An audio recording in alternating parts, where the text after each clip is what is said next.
누군가 툭 던지는 화장이 좀 진하다, 피부가 왜 이래? 같은 이분법적 평가에 상처받지 마세요. 그건 그 사람이 여러분의 깊이를 읽어낼 심미안이 부족해서 생기는 일일 뿐이에요. 안녕하세요, 립바이 뷰티연구소입니다. 여러분 혹시 이런 경험 있으신가요? 박물관에서 그냥 지나쳤던 돌덩이가 알고 보니까 수천 년 된 유물이었다는 걸 나중에 듣고 나서 다시 그 돌을 봤을 때 완전히 다르게 보였던 경험이요. 아는 만큼 보인다는 말, 메이크업에서도 똑같이 적용됩니다. 그런데 요즘은 정보가 너무 많다 보니까요, 오히려 본질을 놓치고 예쁘냐 아니냐, 가려졌냐 아니냐, 이렇게 이분법적 사고에 갇히는 경우가 많은 것 같아요. 오늘의 아름다운 이야기는 그 인식의 지평을 조금 넓혀보는 시간을 가져보려고 합니다.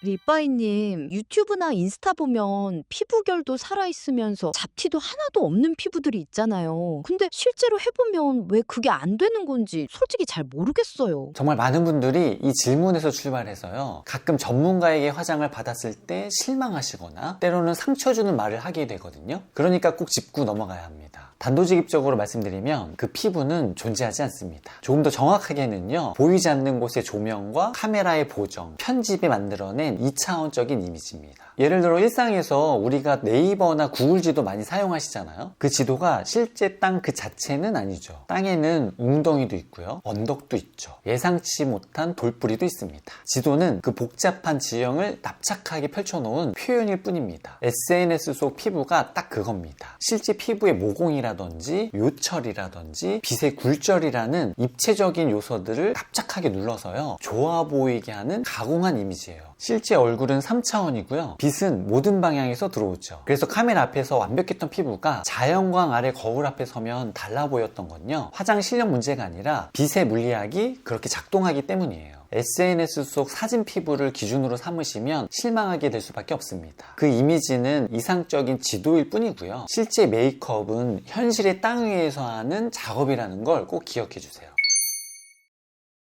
그러면 이런 경우는 어떤가요? 잡티는 완전히 가리고 싶은데 피부가 두꺼워 보이는 건 싫어요 라는 분들이 정말 많거든요. 이게 왜 안 되는 건가요? 이건 물리의 문제입니다. 마치 비가 시원하게 내리길 바라면서도요, 옷은 한 방울도 젖지 않게 해달라는 것과 비슷한 논리거든요. 또 예를 들어서 벽에 페인트를 칠한다고 했을 때 벽에 얼룩을 완전히 가리려면 페인트를 두껍게 칠해야겠죠? 두껍게 칠하면 벽에 질감이 덮이고 무거워 보이죠. 반대로 벽에 질감을 살리고 싶으면 얇게 칠해야 할 텐데 그러면 얼룩이 비치겠죠. 얻는 것이 있으면 잃는 것도 있죠. 과학에서는 이걸 트레이드 오프라고 하는데요, 하나를 얻으면 하나를 내놓아야 하는 관계입니다. 메이크업 제품은 입자이기 때문에 피부에 잡티를 덮으려면 그만큼의 밀도 있는 레이어가 쌓일 수밖에 없거든요. 이건 기술이 잘못된 게 아니라 물질의 물리적 법칙입니다. 이걸 지도의 해상도에 비유 한번 해볼게요. 예를 들어서 아주 세밀한 골목길까지 다 표시된 지도는 정보가 많은 대신에 빽빽하고 복잡해 보이죠. 반대로 심플하고 깨끗한 지도는 보기엔 편하지만요, 세부 정보는 없습니다. 잡티 커버라는 건 피부 위에 새로운 정보를 더 씌우는 작업이기 때문에요, 물리적인 두께가 발생할 수밖에 없습니다. 그래서 저는 실제 립바이에 오시는 고객분들께 여쭤봅니다. 오늘 완벽한 잡티 커버가 좋으실까요? 아니면 답답하지 않게 좀 투명하고 맑아 보이게 가벼운 피부 표현이 좋으실까요? 이 선택을 고객분이 직접 해주셔야 거울을 봤을 때 내가 선택한 결과구나를 받아들일 수 있거든요. 정답을 강요하는 게 아니라 선택지를 드리는 것이, 그게 아티스트가 여러분을 존중하는 방식이에요.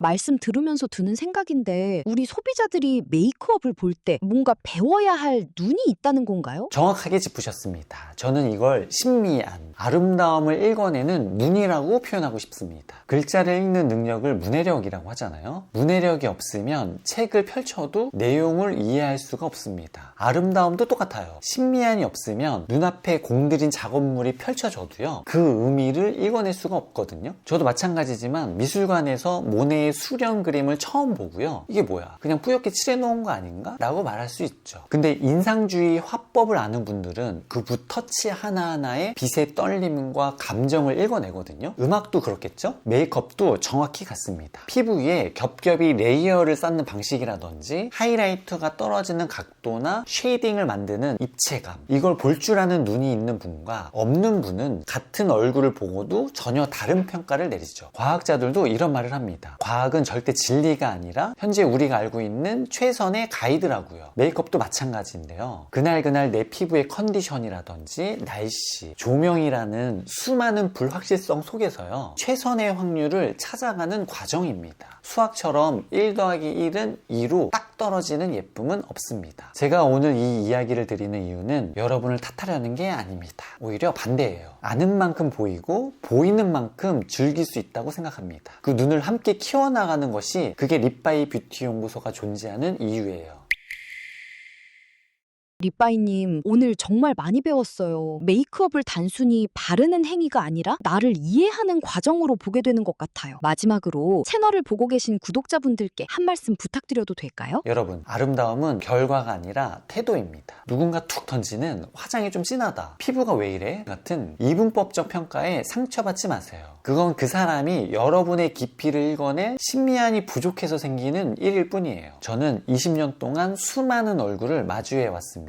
그 얼굴들 중에요, 단 하나도 완벽한 얼굴은 없었습니다. 물론 제 얼굴도 포함해서요. 그리고 그 불완전함 안에서 각자만의 가장 아름다운 순간을 찾아드리는 것, 그게 제가 이 일을 계속해온 이유예요. 여러분이 스스로의 피부 맥락을 이해하시고 불확실함 속에서도 나만의 빛을 찾으려고 노력한다면요, 세상은 그만큼 넓고 아름답게 보일 겁니다. 메이크업은 마법이 아니에요. 하지만 과학이고 기술이고 무엇보다 여러분과 저 사이의 대화예요. 아는 만큼 보이고 보이는 만큼 아름답습니다. 오늘도 여러분의 고유한 아름다움을 사랑하세요.